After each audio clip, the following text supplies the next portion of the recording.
Bienvenidos a este repaso de la lección 5, solo la Biblia, sola Escritura. Para ello les invito a orar. Nuestro Padre eterno que estás en los cielos, santificado sea tu nombre. Te damos gracias, Señor, por este nuevo sábado que nos das, porque nos das la oportunidad de estudiar tu palabra aún libremente, para que cuando lleguen los tiempos difíciles podamos tener en nuestra mente tu palabra grabada y también en nuestros corazones. Provéenos de la ayuda de tu Espíritu Santo para el entendimiento completo de tu palabra. Te lo pedimos en el nombre de Jesús. Amén.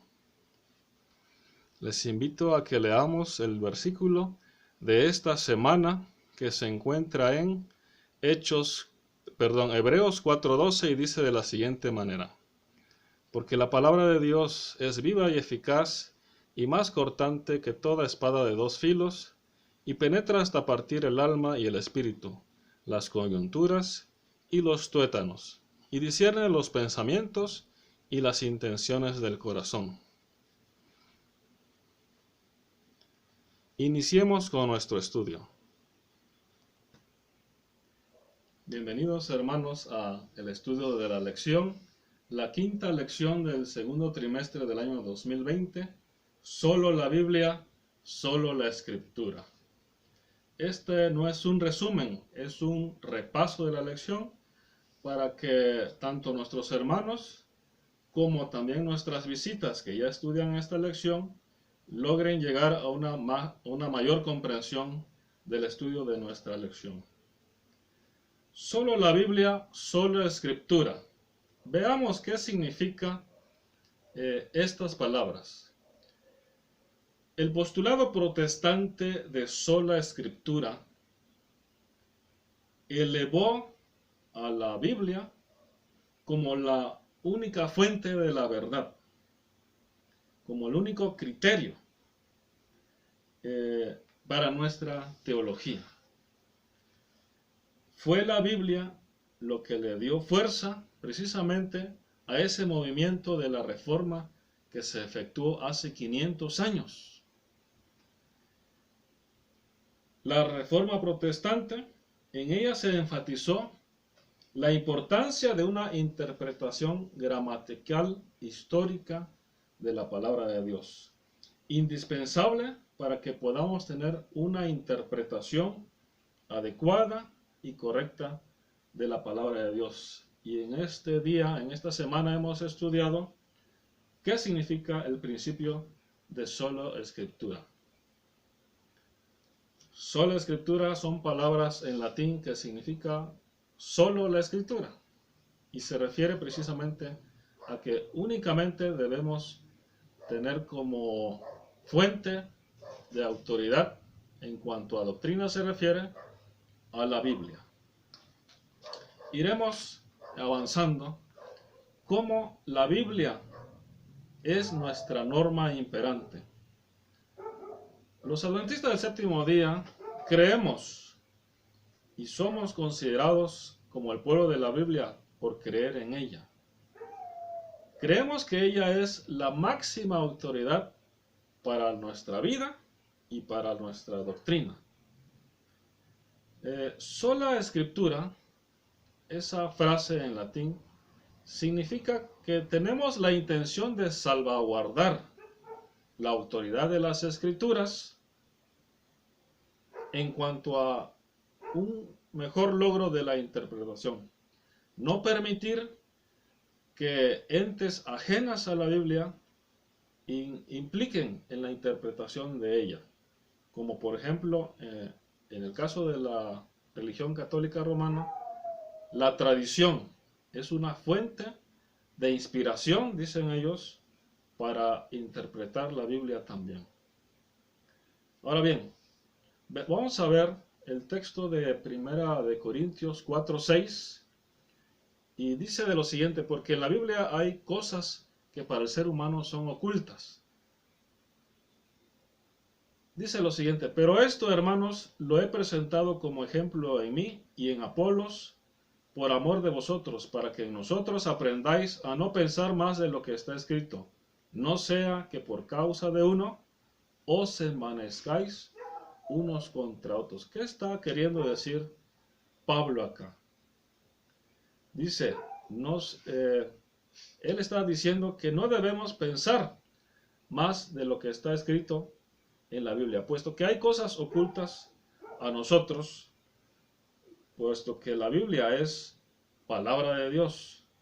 Pero no ir más allá de lo que está escrito no excluye las perspectivas de otros campos de estudio, como puede ser la arqueología bíblica y la historia. Al contrario, ellos son herramientas, son recursos que podemos tomar como ayuda secundaria para la plena comprensión de las Sagradas Escrituras. También podemos apoyarnos de léxicos, diccionarios, concordancia, etc.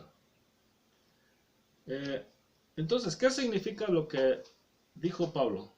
Pablo quiso decir que no debemos ir más allá o en contra de lo que está escrito en la Biblia. Por ejemplo, Pablo y Silas predicaban a los bereanos en Hechos 17. Y dice que cuando su estudio terminaba, los hermanos de Berea escudriñaban las escrituras cada día para ver si estas cosas eran así, para ver si lo que Pablo y Silas les habían predicado estaban en concordancia con las escrituras.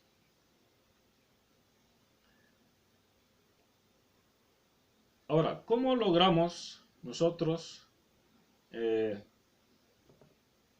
entender la palabra de Dios? Gracias a que a lo largo de toda la Biblia existe algo que se llama unidad.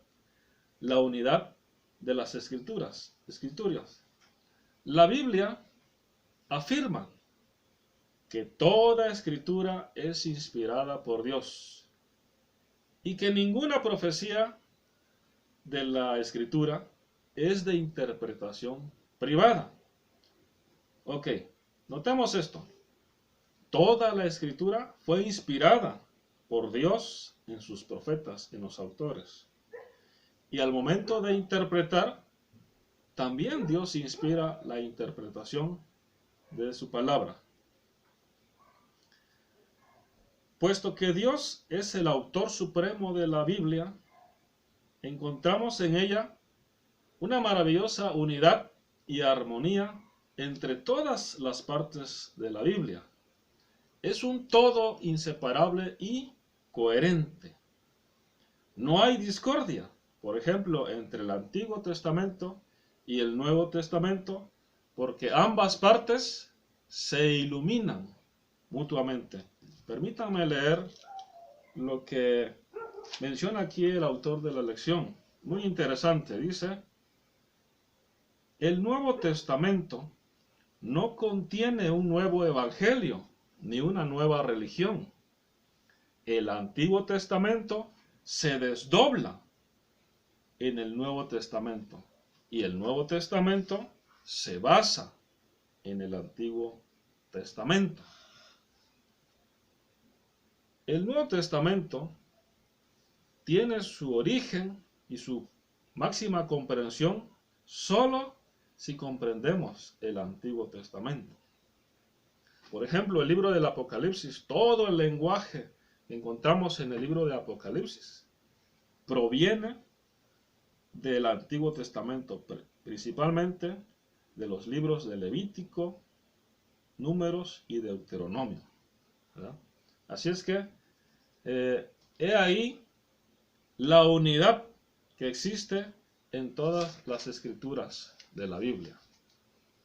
Ahora bien, Tito 1:9 dice de la siguiente manera: retenedor de la palabra fiel, tal como ha sido enseñada, para que también pueda exhortar con sana enseñanza y convencer a los que contradicen.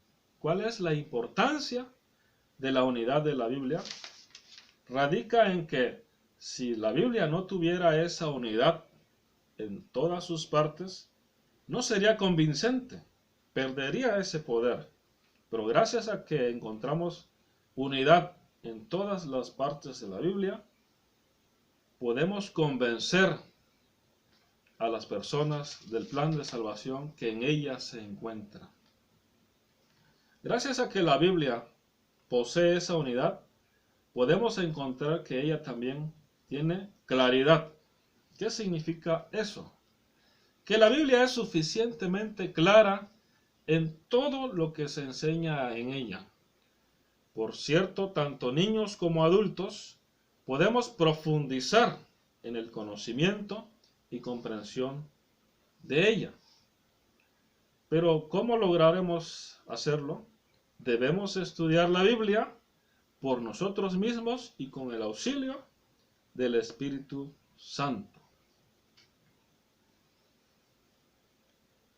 No nos debe dar miedo profundizar en las Sagradas Escrituras, porque en la Biblia se nos alienta a estudiar la Biblia por nosotros mismos, porque podemos entender el mensaje de Dios para nosotros. ¿Por qué Dios hizo provisión de que sus escrituras fueran tan claras, suficientemente claras, para que podamos comprender lo que necesitamos saber? Por ejemplo, el principal tema de la Biblia, que es nuestra salvación, el plan de salvación y redención de nosotros los humanos, los pecadores. Nosotros no nos basamos, la Iglesia Adventista del Séptimo Día, no nos basamos o no necesitamos un magisterio de la Iglesia que nos proporcione el significado de la Biblia.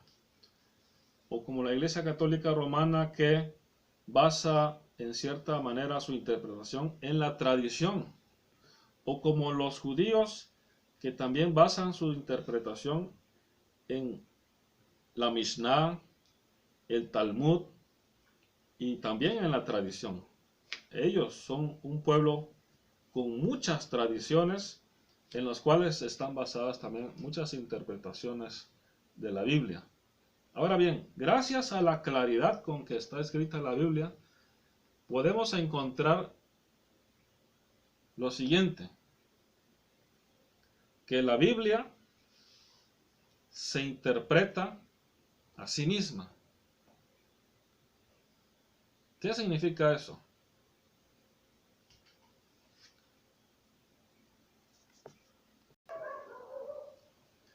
¿Cómo se logra esto?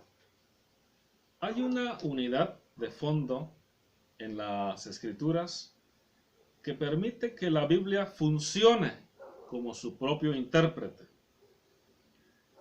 Una parte de la Escritura interpreta a otras partes y por lo tanto se convierte en la clave para interpretar pasajes relacionados. Hay un ejemplo en la Biblia donde podemos ver eso. Cuando Jesús acompañó a 2 discípulos camino a Emaús, un camino como de 12 kilómetros, para los que conocen, de Ciudad Ixtepec a la ciudad de Juchitán, 12 kilómetros a pie, o de la ciudad de Oaxaca a El Tule, aproximadamente. Imagínense un recorrido de 2 horas acompañado por nuestro Señor Jesucristo. Los 2 discípulos caminaban a Emaús. ¿Y qué escucharon de Jesús en ese acompañamiento que tuvieron con él?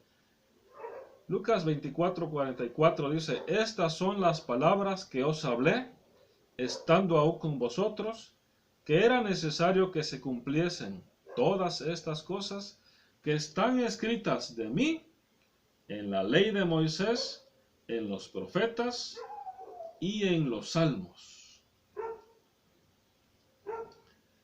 Jesús les habló de él, o lo que la Biblia decía de él, las Escrituras, hizo referencia a cómo Jesús era el Mesías, que estaba profetizado en el Tanaj. El Tanaj es el nombre en hebreo del Antiguo Testamento y está compuesto por 3 letras, la T, la N y la K, que significa literalmente la Torá, Nevim y Ketuvim. La Torá es la ley de Dios, los 5 primeros libros de Moisés. El Nevim son todos los profetas. Y Ketuvim, o otros escritos en los que está incluido el libro de los Salmos. Toda la Biblia tiene una verdad de fondo, como dice nuestra pantalla. Esa verdad de fondo está completamente en armonía a lo largo de la palabra de Dios. Así es que se nos aconseja, de preferencia, si pudiésemos encontrar, hacerlo en sus idiomas originales, el estudio de la palabra de Dios, que es hebreo y griego. O por lo menos tener una traducción apropiada de la Biblia, del significado correcto en hebreo y en griego, para que eso sería para nosotros una gran ayuda para nuestra comprensión. Ahora, como adventistas del séptimo día, creemos que la hermana Elena G. de White también fue inspirado por aquel Espíritu Santo que inspiró a los profetas en la antigüedad, inspiró también a nuestra hermana Elena G. de White y sirvió como mensajera para nosotros, el pueblo remanente de Dios. Ellen White sostuvo repetidamente que la Biblia es la máxima autoridad. Es más, ella dijo lo siguiente de sus escritos, que eran una luz menor para guiar a los hombres y a las mujeres a la luz mayor que es las Sagradas Escrituras, la Biblia. Sus escritos comparten el mismo tipo de inspiración que inspiró a los santos hombres de Dios para escribir las Escrituras, pero tienen una función diferente a la de la Biblia y están subordinadas a ella. Así es que nuestra hermana G. de White, ella misma estableció que la base de sus opiniones y de sus escritos son la Biblia misma. Hermanos, para concluir esta lección, debemos escudriñar la palabra de Dios, no en busca de pruebas que apoyen nuestras opiniones, sino para saber lo que Dios dice. ¿No? Me gusta mucho una frase que dice así: debemos abrir la Biblia no para encontrar lo que yo creo, sino para encontrar lo que Dios quiere que creamos. Para eso se necesita humildad, se necesita compromiso con la verdad. En la Biblia hay más profetas verdaderos que no dejaron un legado escrito. Por ejemplo, Juan el Bautista, Jesús dijo que él era uno de los mayores profetas nacido de mujer, que después de Juan no se ha levantado un profeta como él. Y Juan el Bautista. Jesús señala a este profeta Juan el Bautista, pero es un profeta que no dejó legado escrito en las Sagradas Escrituras. También otro profeta primario es Enoc. En el libro de Judas, capítulo 1, verso 9, se hace referencia a una profecía de la segunda venida de Cristo escrito por Enoc, séptimo desde Adán. Imagínense cuán enriquecedora sería para nosotros tener los escritos de Enoc. y de otros profetas que no figuran en la palabra de Dios en las Escrituras. Así es que, hermanos, este es un repaso de la lección que se tituló Solo la Biblia, solo Escritura. Ahora damos pie, hermanos, para que entremos a un reto mayor, que es precisamente la interpretación de la Biblia. ¿Por qué se necesita interpretación? Estudiamos juntos esta semana porque veremos un tema muy interesante durante esta semana que iniciamos. Que Dios les bendiga.